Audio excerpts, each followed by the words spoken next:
안녕하십니까 국민 여러분. 어제 저녁에 여러분들 혹시 잠을 설치지 않으셨는지 모르겠습니다. 어제 저녁 밤늦게 윤석열 대통령이 미국 국회 상하 양원 합동회의에서 한 연설은 기가 막혔습니다. 저도 깜짝 놀랐습니다. 윤석열이가 그렇게 스피치를 잘하리라고는 예상하지 못했습니다. 저도 미국에서 16년 가까이 산 사람이지만 미국에 오래 산 교포 아니면 미국에서 태어난 한국인 못지않게 영어 스피치 하는 거 깜짝 놀랐어요. 발음도 좋고 표현도 좋고 표정도 좋고 그리고 또 누군가 스피치라이터가 참 글을 잘 쓰셨어요. 그래서 윤석열 대통령실의 스텝에 대해서 일단 안도감을 가졌습니다. 이만한 원고를 만들어내는 스텝이 있는 것은 믿을만 하구나. 국어 원문도 참 좋았고 한글 원문도 참 좋았고 번역도 아주 근사하게 잘 됐어요. 번역이 뭐 전문가들이 있을 테니까. 근데 원고가 아주 훌륭하고 역대 대통령의 연설이 아마 6명인가 하셨죠? 이승만 대통령, 뭐 노태우 대통령, 뭐 김대중 대통령도 했고요. 6명 중에서 아마 첫째, 둘째가는 아주 빼어난 연설이 아니었을까. 그 이승만 대통령이 영어를 워낙 잘하시는 분이었는데 그분은 뭐 영어 연설을 잘하고 못하고 하는 것에 떠나서 내용이 워낙 심각했기 때문에 기록할 만한 스피치였습니다. 그리고 뭐 윤석열 대통령이 그 노태우 대통령의 인도 태평양 시대 언급을 인용을 했더라고요. 저는 아직 그것을 그렇게 역사적으로 중요한 의미가 있다 하는 것에 대해서 생각을 미처 가지지 못했는데 참 의미가 있다 하고 생각하고 김대중 대통령도 그 북한과의 소위 화해와 호혜의 시대를 여는 햇볕 정책, 선샤인 팔리시라고 하죠. 그 문제를 가지고 연설은 참 기가 막히게 했는데 결과적으로 좀 참담한 그 상처를 입고 그래서 좀 무색하게 됐습니다만 오늘 이번 윤석열 대통령의 이 연설은 여러 가지 의미에서 참 잘했다. 그리고 연출도 참 잘했다. 스피치 내용도 좋고, 그리고 또 그 연설 중에서 미국에서, 그 한국 전쟁에 참가한 사람 중에 그 오른팔과 오른다리를 잃어버린 어떤 대령의 손녀딸 이름을 내세워서 이렇게 데인이더군요. D-A-Y-N이. 데인 웨버를 어디 계시냐고 묻고, 그리고 또 감사를 표시하고 하는 것은, 굉장히 감동했어요. 근데 제도 감동을 했는데 우리 한국 사람도 감동을 많이 했는데 미국 사람은 얼마나 감동했겠습니까? 뭐 23번의 스탠딩 오베이션, 그 기립박수가 나왔는데 적어도 그 대목에서는 미국 사람들의 코어리를 시큰하게 만들지 않았나. 그래서 연설 자체는 굉장히 성공적이었다. 그렇게 평가됩니다. 그리고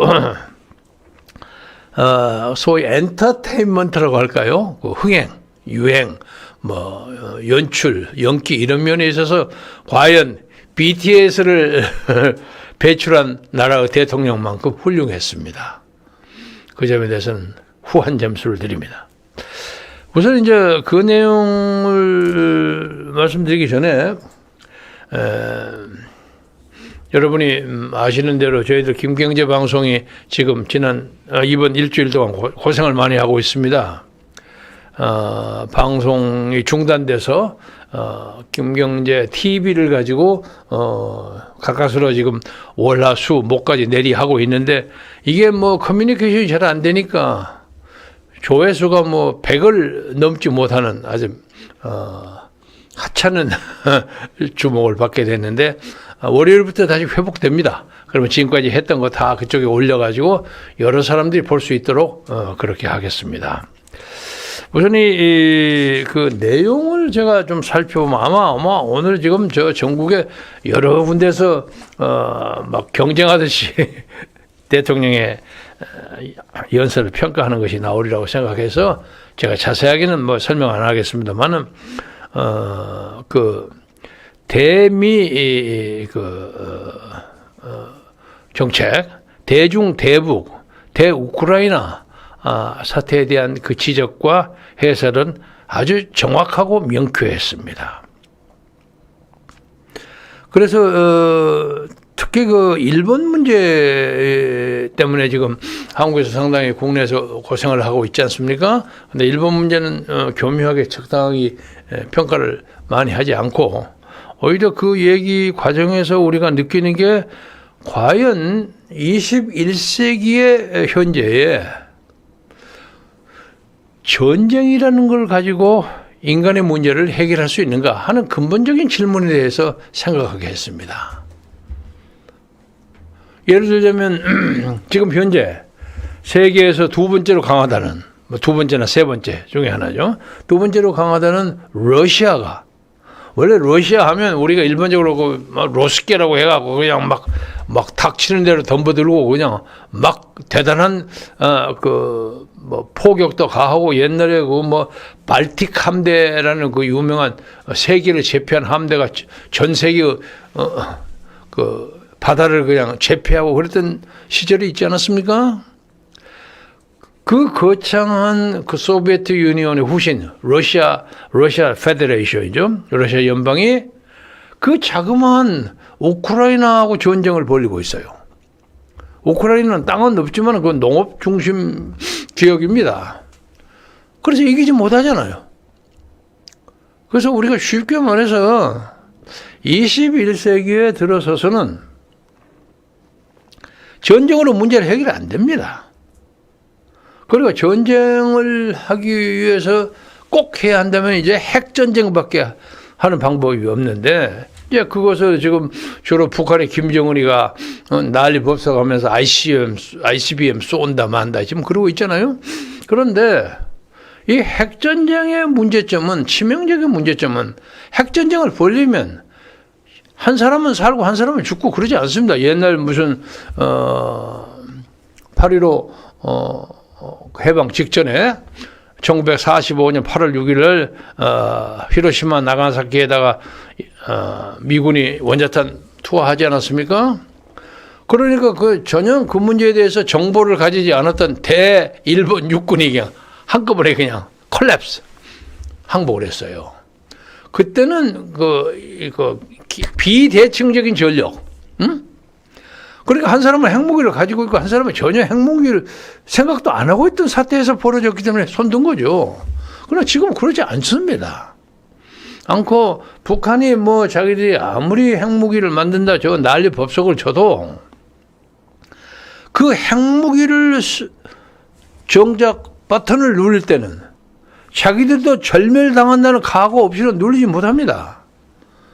그리고 지금 그와 대칭되는 한국, 대한민국에서 우리는 핵무기를 만들려고 하는 여러 가지 시도를 했지만은 여러 가지 국제적인 여건 때문에 못하지 않았습니까? 그 대표적인 그 실패의 예가 박정희 대통령입니다. 그 대신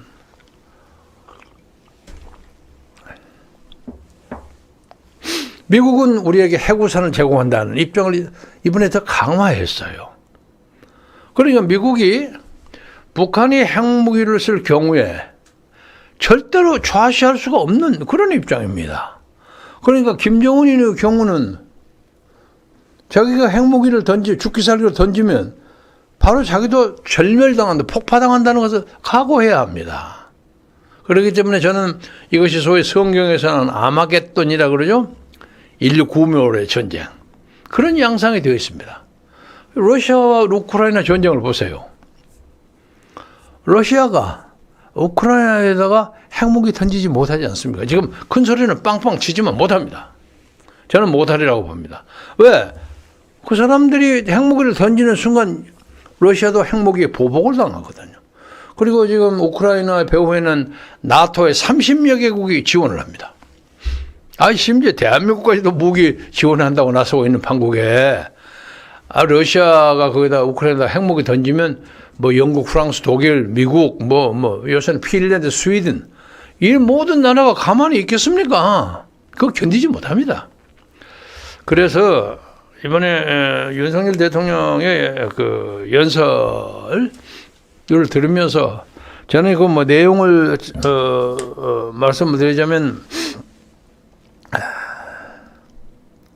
전쟁의 역사의 문제, 그리고 대북 김정은의 문제, 그런 것을 여러 가지로 요약할 수 있지만 근본적으로 북한의 김정은이는 이 연설을 어떻게 들었을까?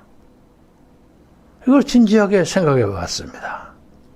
대한민국에서 못 모르고 그냥 주사파니 하고 뭐 민족의 태양을 내세우는 일부 그 정신 넉빠진 주사파 세력들은 어제 윤석열 대통령 연설을 보고 저 뭐 미국 놈 샬라 하고 말이야 아참하고 별걸 다 했을 거예요. 중국은 또 아침에 코멘트 위험한 길을 가지 말라 하고 공갈 쳤더라고요. 그러니까 네가 그 길을 가면 너는 위험해진다 하는 것을 위협하는 거죠. 중국이 그럴 수밖에 없겠죠. 중국 때문에 앞으로 한국이 좀 어려움을 당할 가능성은 있습니다. 반도체 수출이 중단되거나 아니면 격감한다거나 그래가지고 경제에 타격이 좀 있으리라고 생각합니다만 그것은 극복할 수 있는 일입니다. 그리고 우리 경제 당국이 수출을 다변화하고 또 미국에게 좀 앙탈을 좀 부려갖고 이래가지고 우리가 고난하니 당신들 좀 도와줘야 될 거 아닙니까? 이렇게 해서 그걸 극복할 수 있다고 생각합니다. 극복할 겁니다. 그런데 이제 문제는 김정은이가 제가 이 얘기를 하면 다른 사람 뭐 그 턱없는 얘기하지 말라 이렇게 비웃는 사람도 있을 겁니다만은 윤석열 대통령의 연설을 계기로 해서 북한의 김정은 위원장 그렇죠? 위원장 국무위원장인가 국방위원장 국무위원장 자기와 자기 나라와 자기 역사의 미래를 진지하게 생각해보는 그런 기회가 됐으면 하고 진심으로 바랍니다. 어렸을 때 김정은이도 스위스 근처에서 외국 교육을 받은 적이 있어요. 그런데 그도 웨스턴 유럽 그리고 그 뭐 웨스터나이제이션이라고 그러죠. 서구화된 그 구라파 제국의 문명과 문물을 잘 알 겁니다. 겪어봤으니까 아무리 어렵다고 할지라도. 그래서 그래가지고는 북한의 그 체제와 경쟁이 안 된다는 걸 저는 충분히 알리라고 생각해요. 그래서 따라서 오히려 김정은이는 이런 그 완고한 중세적인 독재 체제를 수령 독재 체제를 주장하는 거기에 소위 북한판 혁명 주도 세력의 압력에 이 사람이 그냥 퍼펫처럼 허수아비처럼 그냥 당하고 있는 것은 아닌가 하는 생각을 간신히 해봅니다.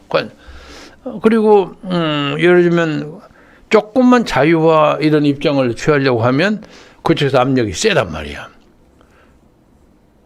신변의 위험을 무릅쓰고도 그걸 할 자신이 없는 거죠. 그래서 결국 이제 김정은이가 지금 집권을 한 지 벌써 10년이 넘어갔는데 그동안에 자기 이복형 김정남이를 암살한 거. 그리고 자기의 처고모부, 고모부, 그냥 고모부죠. 장성택이를 대포로 그냥, 처형해버린 거. 이런 것이 김정은만의 결단이었나? 아니면, 개혁 개방을 반대하는, 북한의 그 오소독산, 아주 그 고집불통, 뭐라고 할까, 고집투성이의 혁명주체 세력. 이 사람들의 압력 때문이 아니었나 이런 생각도 해봅니다. 저는 개인적으로 장성택을 좀 압니다. 뭐 그 얘기는 오늘 뭐 주요 뭐 테마가 아니기 때문에 안 하겠습니다만 그는 한때 울산 현대도 시찰하고 가고 그랬어요. 그래서 제가 알기로는 나중에 할 얘기입니다만 장성택은 북한을 사회를 열어서 남한과 교류하고 그렇게 현대화를 하는 것이 옳은 생각이 아닌가 하는 세력의 두령이었습니다. 그리고 특히 그 외국에서 달러 벌기 운동, 소위 경제 활동을 하는 장성택 세력이, 직계 세력이 1세력이면 2만 명, 아니면 5만 명 정도 있었다고 그럽니다. 근데 그 세력이 지금 다 숙청 중입니다. 그래서 앞으로 북한 문제가 이 윤석열의 미국 의회 연설을 계기로 해서 상당히 영향을 받으리라고 저는 예측합니다. 그래서 이런 문제에 대해서 언젠가 그런 것이 잘 풀어져 가지고 김정은마저도 미국 의회에서 연설할 수 있는 그런 꿈은 과연 가능하지 않을까, 그렇게 생각해 봅니다. 그리고 오늘 이번에 한미 정상회담 뭐 등등을 가지고 자기들이 그 ICBM 쏘고 뭐 쏘고 하는 거 가지고 절대로 이 한반도의 민족 문제를 해결할 수 없다는 것이 너무도 명백하게 됐어요. 그래서 지금 이 남한 우리 한국 사람들은 그냥 뭐 VTS도 있고 뭐 자본시장이 열리고 주식이 왔다 갔다 하고 뭐 굉장히 풍요로움 속에서 삽니다. 물론 이 사회에 약간의 그 문제점은 있습니다. 불평등한 게 문제점은 있습니다. 그러나 전 세계 인류 역사에 완벽하게 똑같이 공평하게 사는 소위 공산주의자들, 목가적인 환상을 가진 그 사람들이 가졌던 그런 사회는 일찍이 존재하지 못했습니다. 다만 집권을 하는 사람, 그리고 사회를 끌어가는 사람이 자유와 어떤 평등과 분배와 이 문제에 대해서 항상 균형 있는 감각을 가져가지고 사회로부터 덕을 많이 못 본 사람, 장애인들, 이런 사람들에게 복지를 이제 향상시키는 그런 것을 어떤 민생의 중요한 정책으로 세울 때 그 사회가 점점 그 평등한 입장으로 가는 거죠. 그 장작 루소의 인간 불평등 기원을 보세요. 사람이 태어날 때부터 완벽하게 똑같은 평등한 자세로 태어나지 못합니다. 부자의 아들로 태어난 사람도 있고 거지의 아들로 태어난 사람도 있고 신체 조건이 좋아가지고 그냥 체육선수로 날리는 사람도 있고 신체가 빈약해가지고 그거 못하는 사람도 있고 많은 사람이 있어요. 그것을 잘 조정하는 것이 정치가 할 일입니다. 그래서 평등을 이상적으로 지향하는 그 자체가 틀리다고 할 수는 없지만은 평등이라는 것을 미명으로 해가지고 가지고 있는 걸 다 깨버리고 테러하고 그리고 새로 만들려고 하는 그런 이상사회는 인간 사회에서는 성취하기가 어렵다. 거의 불가능하다. 이런 것을 이번 윤석열의 미국 연설을 계기로 많은 사람이 생각해 줬으면 좋겠습니다. 이 얘기는 이 나라의 주사파나 그리고 북한을 지지하는 많은 그 소위 진보주의자 자칭 아니면 개딸, 개딸이라니까 말이 좀 발음이 좀 그래서 개혁의 딸들 이런 사람들도 생각해 줬으면 좋겠어요. 마침 연설이 있던 그 다음 날 오늘 아침에 민주당에서는 박광온 의원이 이번에 새로운 원내대표로 선출된 걸 보았습니다. 무난하고 원만한 사람입니다. 이 사람이 그 전에 했던 그 박아묵의 그 꽝꽝한 사람, 그 검수완박 주도했던 사람, 그런 사람보다 좀 더 풀어졌으면 좋겠다. 이거 아마 친명파는 아닌 것 같아요. 친문파나 아니면 옛날 뭐 이낙연 쪽하고 좀 가까운 그런 사람으로 합니다. 그래서 그쪽도 억지 쓰지 말고 시대의 대세를 따르는 건전한 야당으로서의 입지를 세웠으면 하는 그런 생각이 간절합니다. 그리고 특히 아까 처음으로 돌아가서 아까 연설 잘 썼다고 그랬죠. 스피치 라이팅 뭐 글을 잘 쓰는 것뿐만 아니라 그 내용의 논조를 정확하게 균형 있게 잘 배분했어요. 저도 어떤 대통령을 했던 분의 스피치라이터를 18년 했습니다. 글을 많이 썼어요. 많이 썼는데 아주 글 내용을 보고 제가 이거 가지고 있습니다. 깜짝 놀랐어요. 대단하다. 한국의 정치적 수준이 이만큼 올라갔구나. 그런 느낌을 가지면서 미군 희생이 태평양 전쟁으로 해서 제너럴 맥카서하고 어드미럴 니미츠 니미츠 제독이죠. 이 두 사람이 주도했던 태평양 전쟁에서 미군이 10만 명 이상 희생됐다. 그리고 인천 상륙작전은 아주 훌륭했다. 특히 장전우 전투를 예를 들었어요. 장전우 전투가 그때 미 해병대 사단이 포위가 됐어요. 중공군 12만 명에 의해서. 엄동설한이야. 어려서 막 동사자가 나오는 이런 데서 미군이 4,500명이 희생되면서 그 사단이 그냥 막 반쪽거리가 될 정도면서 버티다가 탈주해서 나온 불그루 투쟁의 역사입니다. 그걸 또 들었더라고요. 그리고 6.25는 여러분 아시다시피 미군이 37,000명이 죽었습니다. 그리고 그 안에 미국의 장차관 그리고 장군의 아들이 130여 명인가 가담해서 그중에 37명인가 저 정확히 기억 못합니다. 전사했습니다. 이렇게 사회적 품계가 높고 지도층에 있는 사람의 아들들이 군대를 가서 이렇게 희생을 하고 했기 때문에 오늘의 미군이 세계 최강입니다. 그런 것이 있습니다. 그래서 특히 원주 324 고지에서 끝까지 버티다가 희생당한 그 윌리엄 웨버 대령이 그래서 오른쪽 팔과 오른쪽 다리를 잃었어요. 그것을 예를 들면서 그의 손녀딸 데인 웨버를 들어가고 어디 있느냐고 칭찬하고 감사 표시하고 하는 건 참 좋았고, 또 여러분 다 보셨겠지만 미국 의회에서도 샘 존슨, 하워드 코벨 이런 사람들이 다 한국전에 참여를 했고, 특히 지금도 정정한 컨그레스맨으로 있는 찰스 랭글이라고 해서 뉴욕주 하원은 저도 압니다.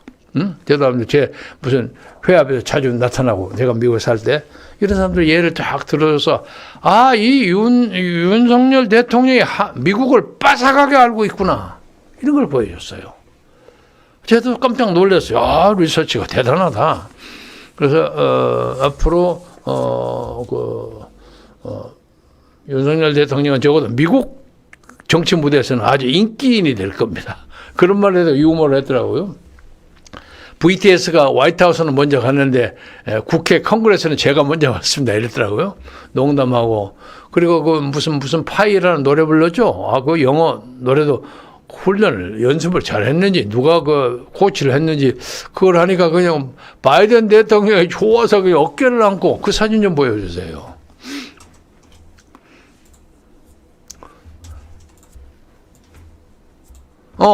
저겁니다.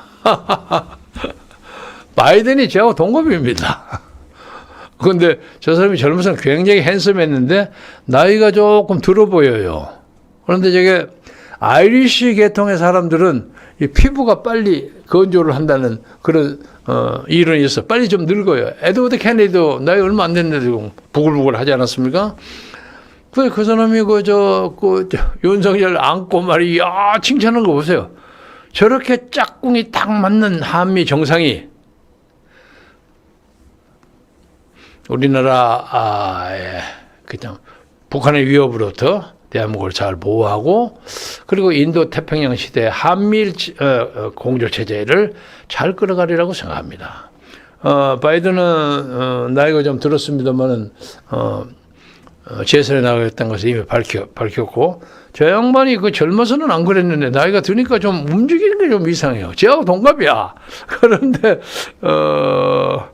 82세 이제 80세 넘었어요. 그런데 미국은 그리고 또 누굽니까? 클린턴도 아니 누구지? 트럼프도 나이 많아요. 76세가 됩니다. 나이가 많습니다. 그래서 건강한 사람들이 80대에서도 세계 정치 무대를 움직이고 있어요. 우리나라에서도 80 먹은 사람들이 지금도 왔다 갔다 하는 사람들이 있죠. 그래서 아마 이번 선거 여담입니다만 586 세대가 송영길 봉투 사건 때문에 추풍 낙엽으로 많이 떨어질 겁니다. 586이 언제적입니까? 386부터 486, 586 한 20년을 한국 정치를 들었다 놨다 했는데 아마 이번 정치가 많이 바꿔지리라고 생각합니다. 그래서 아마 모르긴 해도 국민의힘에서도 상당한 그 후보 교체가 있을 것이고 민주당은 말할 것도 없이 거의 새로운 정당을 만들 정도의 그런 정치적인 격변이 벌어지리라고 생각합니다.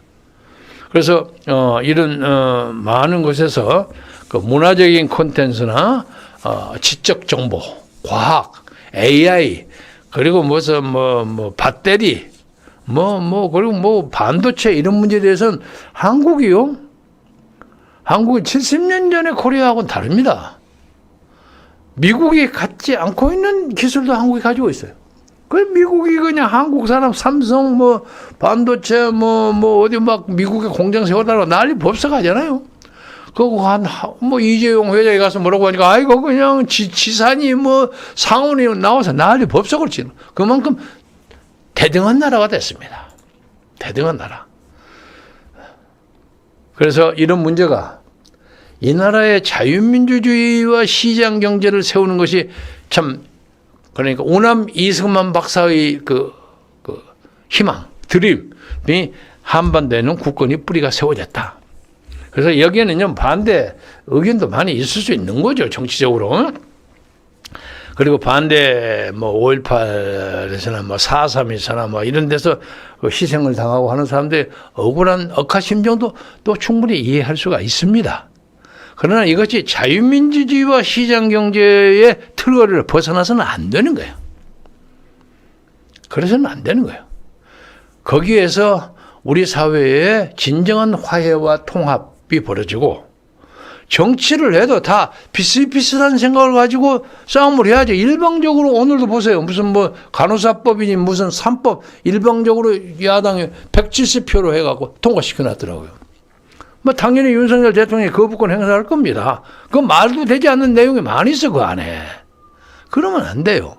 한 문제를 가지고 이렇게 따지는 그리고 디테일하게 그것을 스크루트나이즈라고 그러죠. 열심히 천착해가지고 사소한 것을 다 고쳐가지고 그것 때문에 피해를 받지 않도록 국민이 그렇게 배려하는 것이 입법, 소위 로메이커의 역할인데 이것만 패거리로 돌아가는 거예요. 이 얘기를 마무리 삼아서 하면서 이번에 윤석열 대통령의 연설을 이재명이는 어떻게 들었을까 하는 생각이 갑자기 드네요. 네? 그런 생각이 드네요. 그래서 이재명과 송영길에 대해서는 오늘 주요한 얘기를 하지는 않겠습니다만은 시대의 대세가 전혀 새로운 시대의 역사적 지평을 연다. 그러니까 옛날식의 386 시대에 그냥 무찌르라 군부 독재하고 난리쳐갖고 막 투쟁했던 그것이 고전적인 사건이에요. 고전적인 사건. 그 시각으로 21세기의 정치를 봐서는 안 된다는 거죠. 저도 엊그제 4.19 세대의 모임의 하나인 4월회의 회장으로 떠밀려서 취임했습니다. 4월 19일 당시에 저는 다행스럽게 지금 보면 그냥 밀려서 갔는데 다행스럽게 경무대 앞에 있었습니다. 제 옆에 있는 서울미대 여학생이 부상을 당했는데 총알로 나중에 세상을 떴더라고요. 그래서 그것이 얼마나 어마어마한 사건인지 그 후 보면 그냥 소름이 끼쳐요. 70몇 명이 그때 희생됐으니까. 74명인가?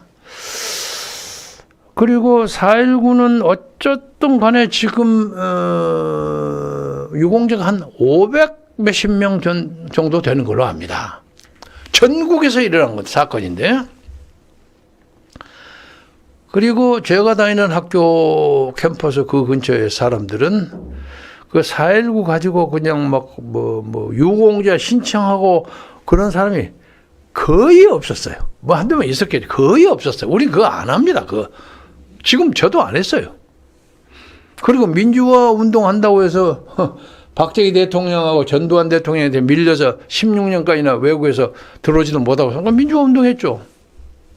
북미주의 최고 대표이긴 이제 민통연합체 전국 의장했습니다.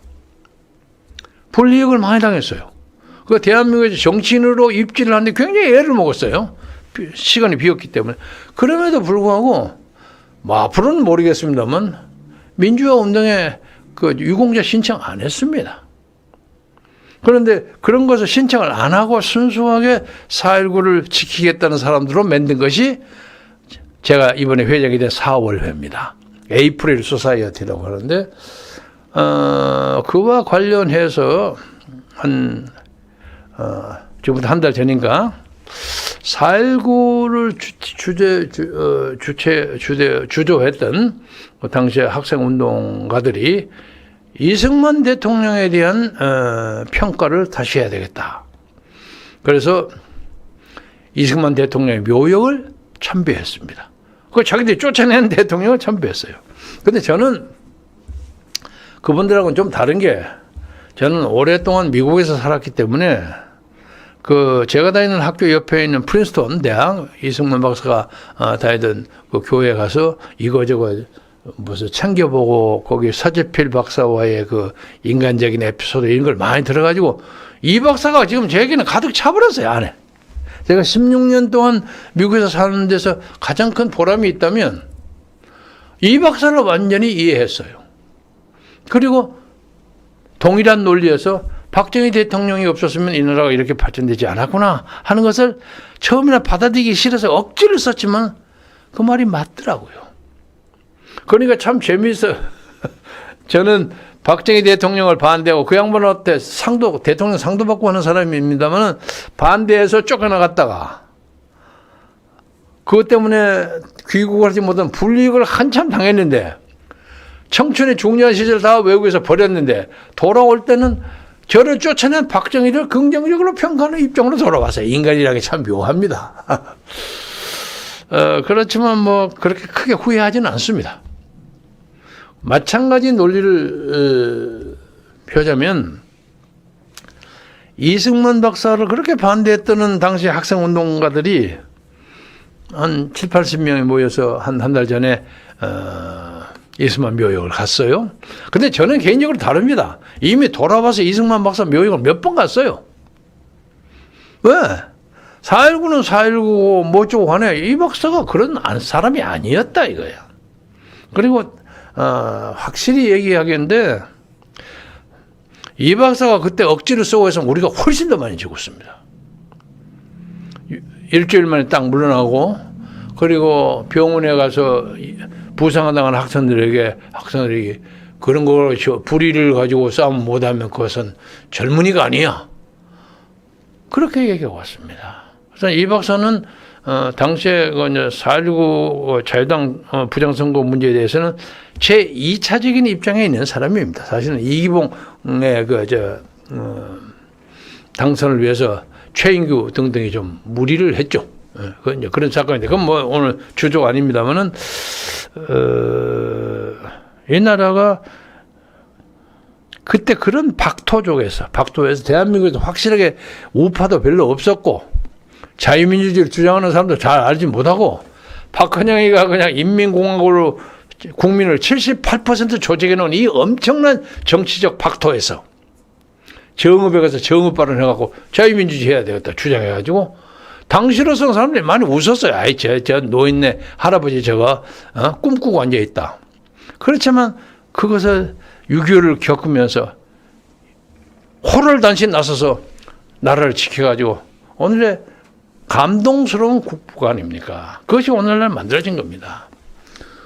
그래서 오늘 그 윤석열의 미국 상하원 합동 회의의 연설을 계기로 해서 이 역사에 참여했다는 사람들이 특히 보수 정권 이런 쪽에 대해서 비판을 많이 했던 사람들, 소위 운동권들 이런 사람들이 사고방식을 근본적으로 좀 바꿔야 할 필요가 있다. 안목을 교정해야 할 필요가 있다. 이제는 그런 이데올로기 그런 문제를 가지고 토닥거리고 동족이 분열하고 피 흘리고 싸우고 하는 그런 시대가 벗어났다 이거죠. 그것을 깨달았으면 좋겠고요. 그리고 마찬가지로 논리로 지금 자유민주주의를 지킨다고 하는 윤석열과 그 그 집단. 나는 그 사람들이 솔직히 말해서 민주주의를 지키기 위해서 얼마나 노력을 하고 얼마나 희생을 했는가 잘 모릅니다. 그러나 역사를 보니까 그렇더라고요. 어떤 것을 불의를 반대하고 열심히 노력했던 사람이 반드시 그 후에 돌아오는 새로운 세상, 새로운 혁명화된 세상의 열매를 다 따먹는 것은 아니다 하는 거예요. 왜냐하면 그 사람들은 불의에 대해서 당시에 불의라고 생각하는 것에 저항하고 감면이 일어나서 거기서 항거하는 것 자체로 그는 이미 승리자가 된 거야. 이미 축복을 받은 거예요. 그래서 그 열매는 꼭 그 사람이 따라하는 법이 없는 것입니다. 후배들이 있다는 거죠. 그래서 이제 이 나라 자유민주주의를 끌고 가는 세력들이 민주화나 그리고 반독재 운동에 했던 선배들의 입장도 충분히 존중할 뿐만 아니라 그 과정에서 어떤 여러 가지 오리엔테이션이 잘못돼가지고 반대편에서 고생을 당해가지고 고생을 당하거나 아니면 어이없이 그냥 끌려간 사람, 이런 사람도 따뜻하게 안에는 진짜로 민족의 통합이 벌어지는 그런 시대가 오기를 바란다. 이 윤석열 원고를 보면요, 그런 게 많이 있습니다. 그래서 이 미국 상하양원 합동회의에서 했던 연설대로만 해라 이거예요. 그러면 좋은 대통령을 될 것으로 믿습니다. 또 하나는 어제도 제가 그 말씀 드렸습니다마는 외교의 승리가 반드시 내치의 성공을 담보하지 않습니다. 그러니까 내치를 잘해야 합니다. 내치를 잘하고 조그만 사건, 아까 어제도 내 얘기했죠. 짜장면 값이 9,000원에서 10,000원이 올라가는 것 가지고 혁명이 일어날 수 있는 거예요. 이 문제에 대해서 세심하게 잘 따지고 그러면 좋은 대통령이 되리라고 생각하고, 제가 가끔 어디 가서 친구나 제 지지자들한테 가끔 면박을 당하는 일이 있는데, 아니 김건희 여사가 뭐가 잘못해서 그러냐 맨날 왜 그러는데, 뭐 어떤 사람은 김건희 여사가 바이든 대통령이 너무 끼어났다, 그거 뭐 국격이 어긋났다 뭐 그런 얘기를 하는데, 천하의 US 대통령에게 그렇게 관심과 호의를 받는 것 자체로도 일정 외교적인 승리의 자산입니다. 그래서는 김건희 여사가 윤석열 대통령에게 상당하게 큰 정치적 자산과 도움이 되리라고 생각합니다. 무리하지 마시고 좋게 잘 지내시면 나중에 역사적으로 남는 대통령 후보가 되지 않을까, 그런 생각을 해보면서 여러분 윤석열 대통령의 연설문 한번 읽어보시고, 또 하나 멘트를 하자면 그 영어 번역도 잘 됐어요. 잘 됐는데 아마도 내년 대학 입시에 윤석열 대통령 미 의회 연설문이 아마 시험으로 나올 가능성이 있습니다. 그런 생각. 근사해요. 그래서 그거 가지고 컴프리헨션이라고 그러죠. 이해하고 답하고 하는데 그 대학 입시 준비생도 열심히 좀 읽어보시기 바랍니다. 오늘은 이만하겠습니다. 여러분 건강하고 행복하시고, 다음 월요일부터 우리가 정상적으로 김경재 방송에서 여러분을 마주하겠습니다. 고맙습니다.